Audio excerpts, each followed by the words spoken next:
Hello, welcome to this week's video. So this week I'm going to show you how to make this lovely pasta bake. So follow along with the instructions. The recipe will be in the comment section below, and I hope you really enjoy making this dish. Okay, so the first thing I like to do is I put 100 grams of pasta, and it's up to you what pasta you use, into a pan, and I pop that onto the hob just to get the pasta bubbling away. So I've got some pasta here, a bit crunchy, noisy, and I'm looking for 100 grams on my scales. So it doesn't need to be very much. Obviously if you're cooking for more people, then you can put more pasta in, but about 100's fine for me. So that's now going to get covered with some boiling water, and it'll go on the hob for about 8 to 10 minutes, or until it's nice and soft and tender. Okay, so the next part you need to do is you need to chop up an onion, and that's going to go into a frying pan or a pan. It's up to you what you want to use. I quite like using a saucepan because it's got a nice deep side, and you can also pop a lid on there as well. So I prefer using a saucepan for this part, but a frying pan is equally as good. So remember, when you're chopping your onion, take your onion and you want to hold on to this part here if you can when you get to that bit.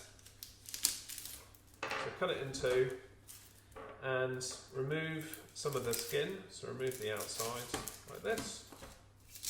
Get rid of all that crunchy stuff. We don't really want the crunchy bits, it's not very nice. There we go. And leave this little fluffy bit, if you like, at the end. It gives you something to hold on to. So you can hold on to that part, chop away from you, chop onto the board so you're not going to hurt your fingers.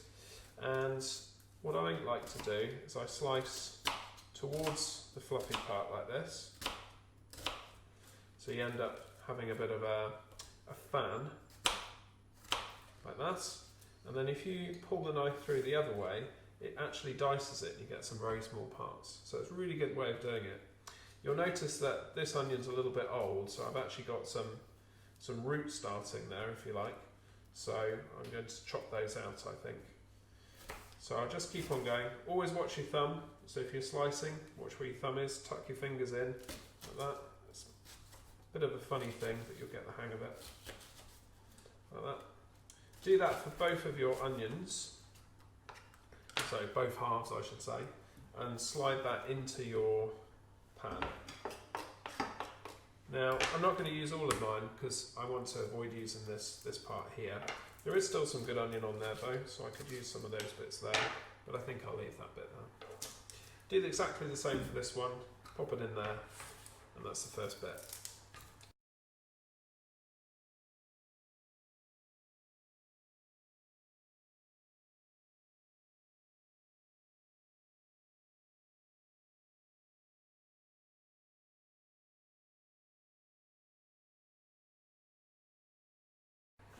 That's fine. Okay folks, so I put some onion in there, my eyes are going now, and what you'll need to do is add some oil to this, so just a little bit of oil. So that goes into the pan, just here, like that, and you'll need to get yourself a wooden spoon and just gently stir this on the hob until your onion's softened a little bit.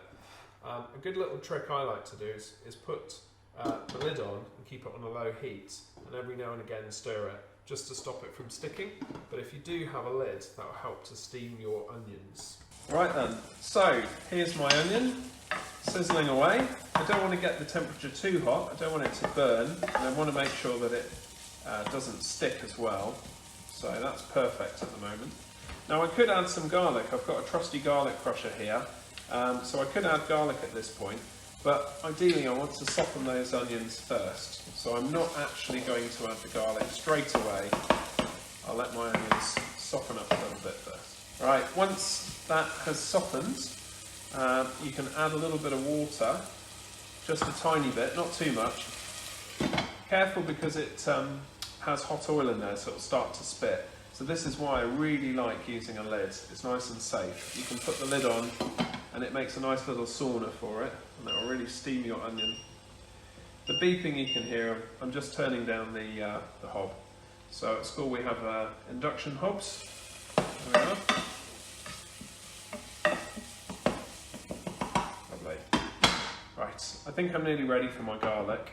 So I'll just pop some in there. You can put it in as a whole clove, that's absolutely fine. And when you push it through, you have to be quite strong. When you push it through, it should, there we go, it should just take the soft part of the garlic, and the skin should be left behind inside there. So that's pretty good. Leave that there. A bit more garlic.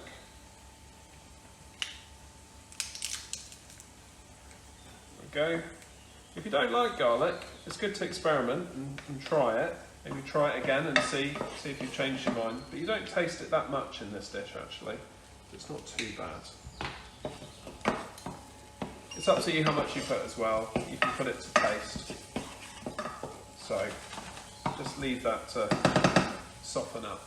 You're looking for them to become a bit translucent. They're white at the moment and they still feel hard to the touch when I'm pushing it with this. They should go almost a bit slimy, see-through. Right then, this is the next part, folks. You can see it's starting to become a bit translucent. So I could cook this a little bit more, but I think that's cooked enough for the moment. So next part, tomatoes. They're going in. Oh, that's gone well. I'm going to have to open that with a can opener now. Worcester sauce. Worcester sauce will go in. A few drops of that. So there we go. Or a teaspoon if you have a teaspoon. That's really useful. Any herbs that you have, so any mixed herbs. I've got some Italian seasoning there. So in this one, it's thyme, basil, sage, parsley. So that's quite nice. If you prefer, you can use any seasoning at all. Salt, pepper, any herbs that you have at home. It's really up to you. I quite like using thyme, I have to say. That works very well in here. So I found a can opener. There we go. Lovely. Bit dangerous that. Just be careful if you're using a can opener, the edges can be really sharp. So, right, we'll stir that in. Back to the hob, and we'll let that cook on a very low heat just for 10-15 minutes to reduce it down so it's nice and thick. Right, so this has been bubbling away now for 10 minutes or so. It needs a bit longer, I would say. It's still not quite as thick as it could be, but the pasta's nicely cooked. So what I'm going to do is I'll strain this. If I had a colander, that would be better. So I'll just strain that off camera, come back in. So my pasta's cooked, it's nice and soft. Pop that in there. Shouldn't use a sieve really, should use a colander for that, but there we go. Pop that in. There we go. So I'll just heat that through for a few more minutes, just to make sure it's all nice and thick and heated through. And then my next move is I'll pop that into a ceramic dish and I'll top that with a little cheese, and that's going to go in the oven for about 20 minutes until it's nice and golden brown. Okay, so I've just taken this off the heat. The pasta's nice and cooked. The tomato looks good as well. That's going to go now into this ceramic dish, and this can go into the oven. So let's tip that on there. Lovely. Really good this for lunch or dinner, but it's nice and warming on a cold day. And it's quite easy to make. You can also change it up. You can put tuna into this. You can put bacon, all sorts of things to make it into your own version. This is sort of the most basic, if you like. It's literally just tomato and onion with some herbs and a bit of Worcester sauce. I'm going to add a little bit more because I really like Worcester sauce. So it's up to you. Let me know what you put in yours. I think tuna works really well with this, and certainly a good topping of cheese as well. So take some cheese and just grate your cheese onto a plate and give it a good topping of cheese. I'm using cheddar here, but you can get all sorts of different cheeses obviously, so you can put mozzarella or gruyère onto there to give it a really nice cheesy topping.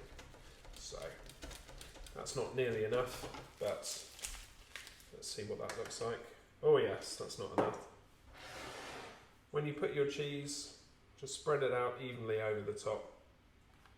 I think I'll need about double this. There we go. So I'm going to put about the same amount again on top, and then that will go into the oven for about 15 minutes, 20 minutes.